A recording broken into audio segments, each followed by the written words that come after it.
What's going on, Buffs Nation? It's David here again, talking everything CU, Buffs, football, Coach Prime Deion Sanders, and everything in between.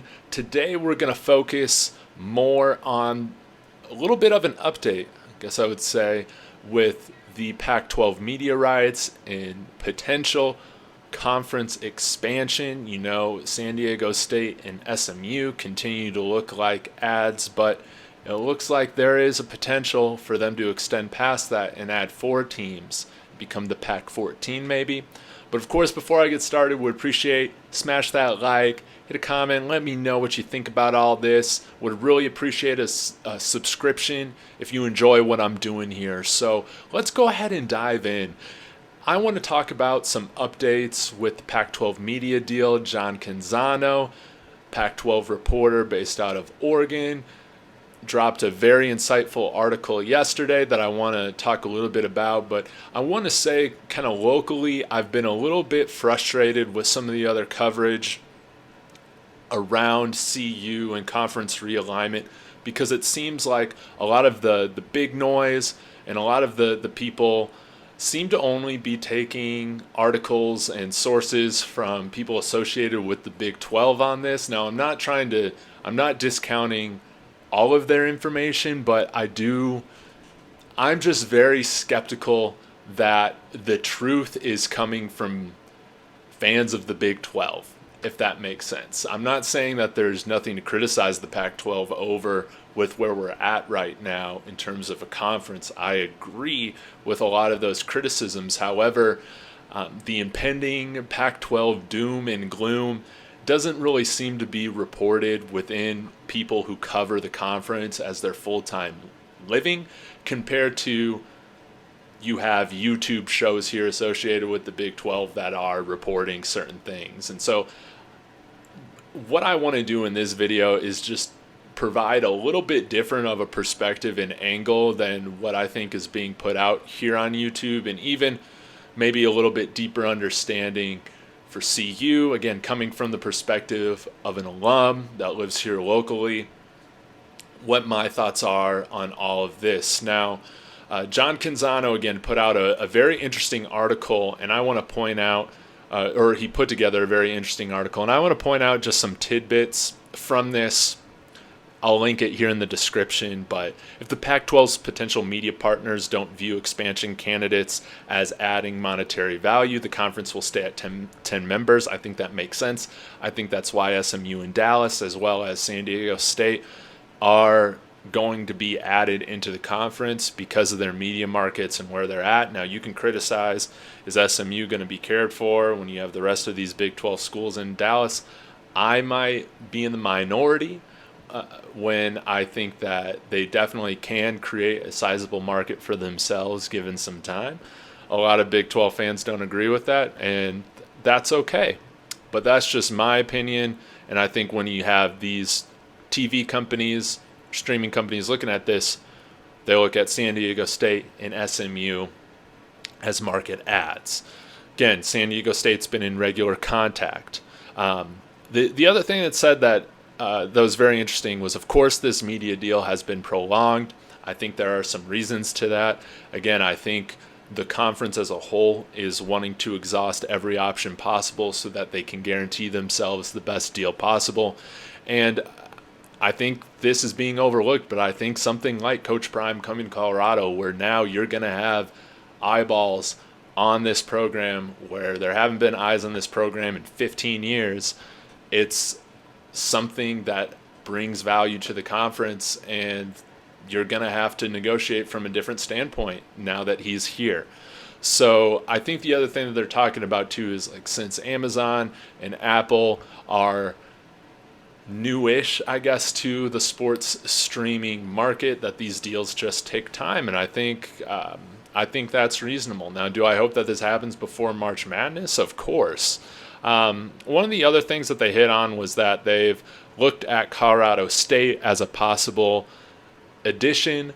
This is something I think that gets me excited as a CU fan. I would love little brother in the conference. I think that would be cool. It would be exciting to have a new in-state rival, I guess, within the PAC.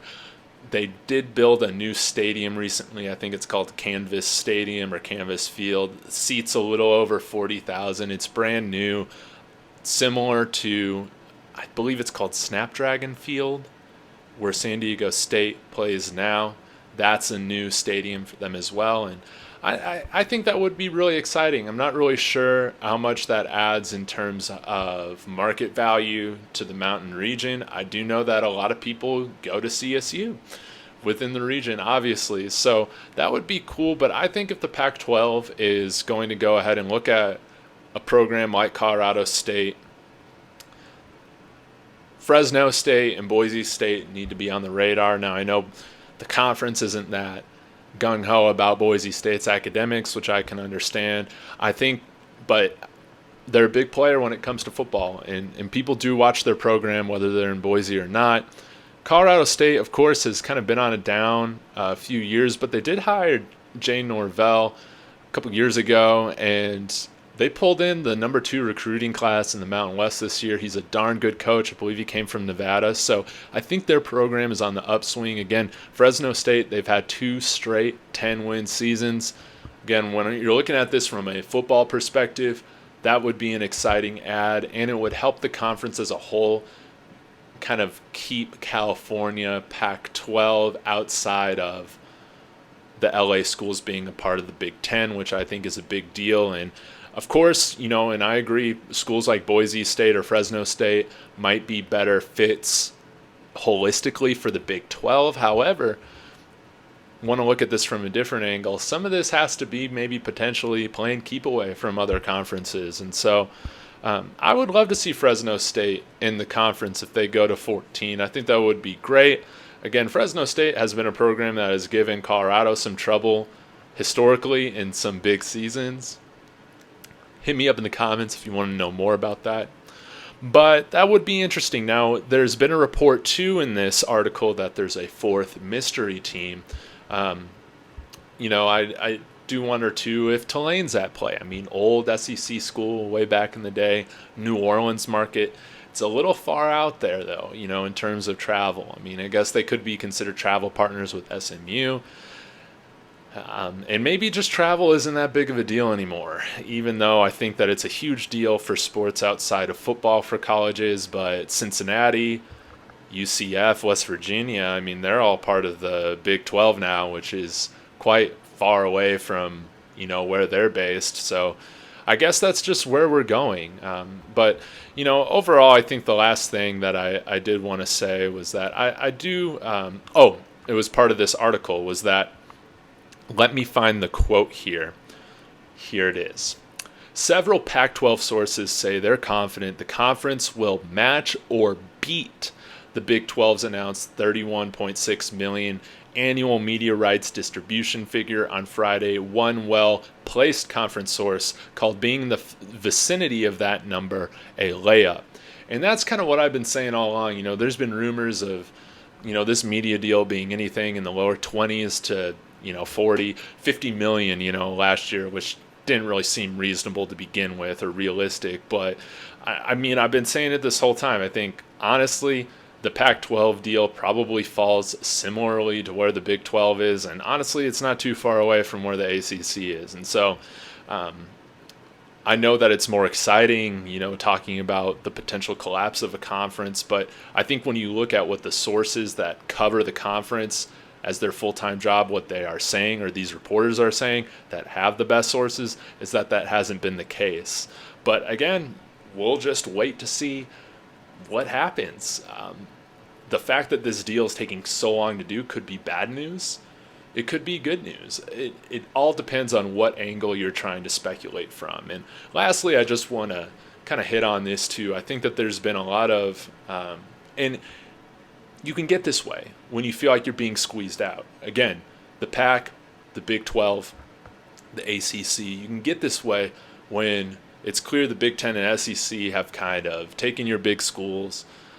They've pulled away from the rest of Power 5. It's clear that there's kind of a 2-tiered level system now within the Power 5 football. But I don't think any conference is well and above any other when it comes to these bottom three in the Power Five. They all have their advantages and disadvantages, and I think we need to realize that. I mean, the Big 12, they have stability. That is great. They have a TV deal. This TV deal that they have currently could be the worst in Power Five here in a few years. We'll see what happens. It might not. The Pac-12 could be. But the other thing that they offer is, even though their TV deal isn't great, they still have linear television. They still have decent exposure. And at the end of the day, they have stability. Now, you could criticize that by saying, well, no other big conference wants their schools. And I think that's a fair criticism, but they're also trying to focus on building a strong basketball conference, and I think that's cool too, even though I couldn't care less about college basketball. That's great. So they do offer some positives, and they are in the part of the country that you can say, okay, it is flyover country or whatever, but this is a part of the country that really cares about football, that has passionate fan bases, and they might not be the largest or widest audiences, but they're markets that care. Okay? Then you have the ACC. There's been a lot of criticism over this, but they do have some stability from my understanding. I mean, we'll see if Florida State can wiggle their way out of this ironclad media rights deal for the SEC or Big 10. But right now, they have stability as well. They have a TV deal that will pay more than the Big 12. And they offer, honestly, I think, better linear TV, television slots and exposure than the Big 12. But again, their disadvantage is that some of these other larger conferences, Big 10 and SEC, might poach their top programs. So, and again, with the Pac-12, the people in the central and eastern time zones might not realize this, but, a good portion of the country does watch Pac-12 After Dark, and it's more of a West Coast thing, but it is a media or a time slot that is seen and that is valuable to an extent. Of course, not like Big Noon, but it is something that the Pac can offer, as well as these are large media markets. Still not LA, but they still are sizable media markets. Now, when I'm looking at this from CU's perspective, again, I'm very glad that we got Coach Prime. There have been some people in the comments that have brought up, okay, would Coach Prime have come here without the guarantee that CU is pushing to be part of one of these two bigger conferences? I think that's a very interesting point to consider. I think regardless, if Coach Prime wins more than 4 or 5 games next year, you got to be looking to renegotiate his deal and get him locked in long term, increase that buyout, make him a top 10 paid coach in college football. Right now he's top 15. But keep him here, because if we keep Coach Prime here, we do got a puncher's chance at joining one of these bigger conferences, Big 10 or SEC, down the line. Now, again, it doesn't really make sense. I know there's been so many rumors about Colorado, Utah, the Arizona schools joining the Big 12. Again, I do not understand that right now at this point, when we don't know what the media deal is. Again, it's rumored to be around the same, could be more, could be a little bit less, but to me it just does not make sense to move right now, especially with a conference that we've already left. So again, we'll just have to see where this goes from here. But if the dream right now is let's just shoot big in 6-7 years, would it be great to be part of the Big Ten, be reunited with Nebraska, kind of be a bridge for the LA schools to the rest of the Big Ten when it comes to travel? That would be fantastic. I would love to play Nebraska every year and all that. Why are we going to settle right now? Why are we going to settle and move to the Big 12, which, again, could provide some stability, some exposure? You at least know what your floor is in terms of revenue, earning, but you really cap your upside right now for no reason. If the Pac-12 is going to be around that same figure and that same number, I don't see why we don't just go through this next cycle and then see what our options are with hopefully the rise of our program, notoriety, attention on our program, and hopefully creating a higher demand for the program to be part of one of these bigger conferences. So let me know what you think in the comments. Thanks for following along with me. Subscribe and Sco Buffs.